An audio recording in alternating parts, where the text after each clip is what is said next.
आपका एक मुरीद अपनी औलाद की खुशियों की भीख आपके पास मांगने आया। मेरा सर तो पहले ही मेरी ज़मीर की अदालत में झुका है। ये तो बस सर ही मांगता है मियाँ।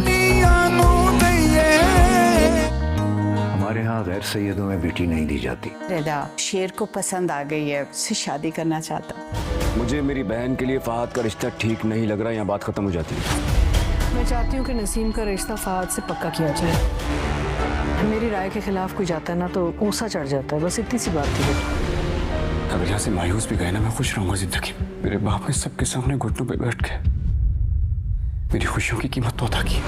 मैं आपसे वादा करती हूँ किसी की जान लेने से जान देने तक का हर हुक्म मानूंगी। जैसे ही शाहजमान को मालूम होगा कि शेर जमान रिदा में दिलचस्पी रखता है, वो ये जानते हुए भी कि वो लोग कभी भी उन्हें रिश्ता नहीं देंगे, फिर भी वो लोग वहाँ रिश्ता लेने के लिए चले जाएंगे।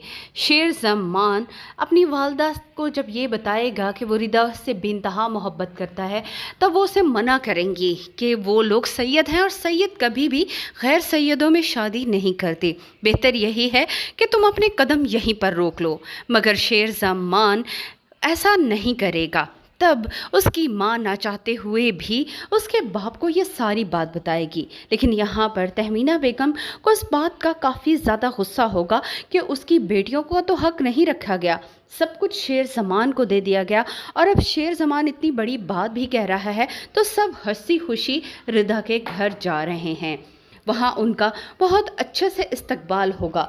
मगर जैसे ही शाह जमान अपने बेटे का रिश्ता पेश करेगा, रिदा के वालिद को गुस्सा आ जाएगा और वो साफ मना कर देंगे कि वो सैयद हैं और गैर सैयदों में बेटी देना उनके यहाँ जुर्म समझा जाता है। शाह जमान उसके बाप से कहेंगे कि एक उम्मती अपने बेटे की खुशी चाहता है और सैयद ख़ानदान की लड़की को ब्याहना चाहता है, क्या आप मुझे अपने दर से खाली हाथ भेज देंगे?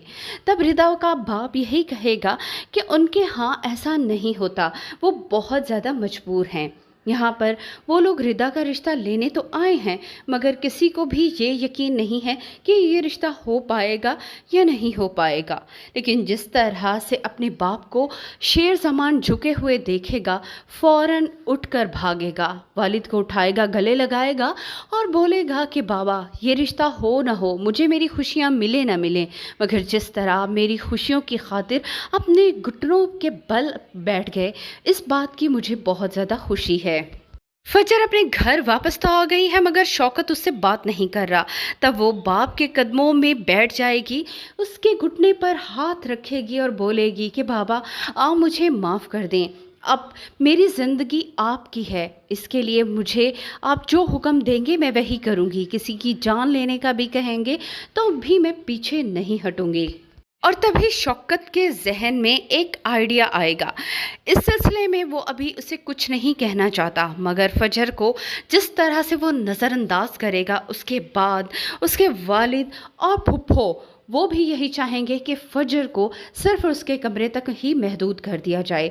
जो बदनामी होनी थी हो चुकी, वो लोग अपनी आबाई हवेली छोड़कर लाहौर भी आ गए, मगर ये बदनामी ज़्यादा देर तक यहाँ भी वो छुपा नहीं पाएंगे और ये बदनामी उनके ख़ानदान के लिए एक बहुत बड़ा दाग बन चुकी है।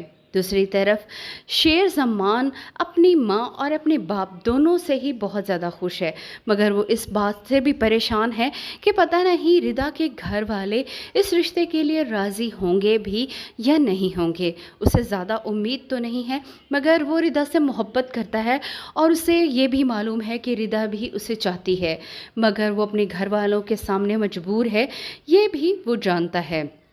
वजाहत भी अपनी फैमिली को लेकर लंदन शिफ्ट हो जाएगा। वो नहीं चाहता कि समीर इस माहौल में रहे और इस माहौल में रहकर वो नफ़रत सीखे। फजर बिल्कुल अकेली रह गई है। पहले उसकी चची उसका साथ देती थी, मगर आए रोज़ के फुप्पों के तानों ने उसका तो जैसे दिल ही छलनी करके रख दिया है।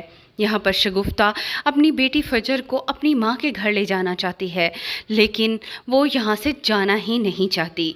तहमीना बेगम शेर को गले तो लगा लेंगी, मगर कभी भी वो उसे अपना बेटा तस्लीम नहीं करती। उन्हें लगता है कि अगर शेर ज़मान ना आता तो शायद उसकी बेटियों का हक यहाँ पर ज़्यादा होता। शाह ज़मान की सारी दौलत जायदाद पर सिर्फ़ और सिर्फ उसकी बेटियों का हक है, और इसके लिए वो बदर के साथ भी मिल जाएगी।